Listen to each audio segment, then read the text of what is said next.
ये कहानी एक शांत ग्रह से शुरू होती है जो ब्रह्मांड की अराजकता से अछूता है। एक ऐसी जगह जहां सद्भाव पनपता है और प्रकृति अपने शुद्धतम रूप में नृत्य करती है। जानवर गर्म सुनहरी रोशनी में नहाए हुए संसार में शान से घूमते हैं, संतुलन और शांति का आश्रय।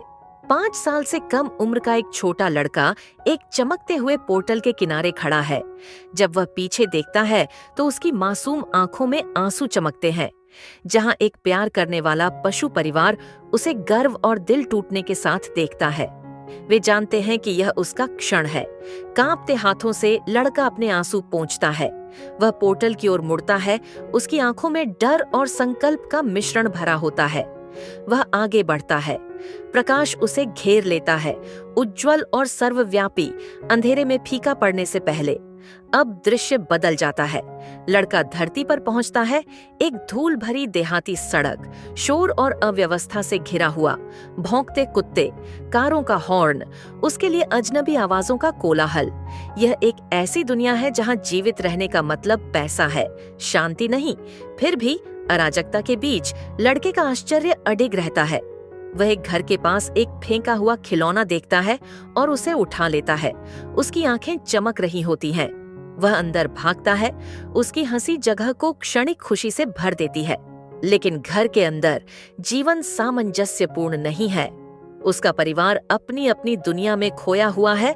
माँ पागलों की तरह खाना बना रही है, पिता अपने अखबार में डूबा हुआ है और भाई अपनी ही निराशा में डूबा हुआ है। जब उसका भाई खिलौना छीन लेता है तो उसकी हंसी फीकी पड़ जाती है। वह दरवाजे की ओर इशारा करता है और लड़का, जो कभी बहुत खुश था, चुपचाप बैठ जाता है, किसी की नजर में नहीं आता। स्कूल का उसका पहला दिन उत्सुकता से शुरू होता है, लेकिन उस उत्सुकता का सामना संदेह और फिर क्रूरता से होता है। बच्चे हंसते हैं, उसका मजाक उड़ाते हैं और उसे धक्का देते हैं। उनकी हरकतें उसकी मासूमियत को टुकड़े टुकड़े करके छीन लेती हैं। यहाँ तक कि उसका भाई भी चलता है। घर के रास्ते में उसके पीछे चुपचाप देखता रहता है। वह मुस्कुराता है। अपने छोटे भाई को पीड़ित देखकर दूर देखने का विकल्प चुनता है। घर पर लड़का दुनिया से दूर एक छोटे से कमरे में चला जाता है।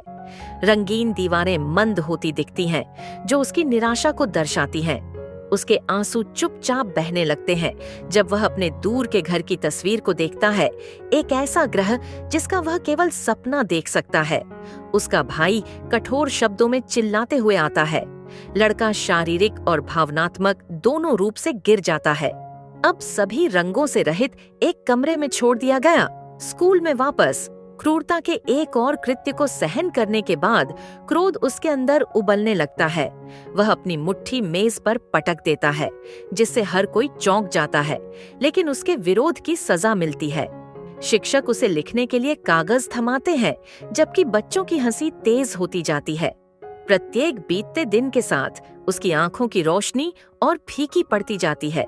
ऐसा लगता है कि दुनिया वह स्कूल जाना बंद कर देता है और लक्ष्यहीन होकर भटकता रहता है। उदासीनता के ने उसकी सारी समुद्र में धुंधले शहर, व्यस्त सड़कें और भीड़ भरे बाजार जैसे ही वह लिखता है, कुछ असाधारण घटित होता है। उसे चारों ओर हल्की चमक घेर लेती है, मानो उसके शब्दों में कोई ऐसी शक्ति हो जिसे वह स्वयं नहीं समझता। अपनी कहानियों को हाथ में लेकर वह शहर में मान्यता चाहता है। उसके सामने दरवाजे दरवाजे बंद हो जाते हैं। हंसी उसके सपनों का स्वागत करती है।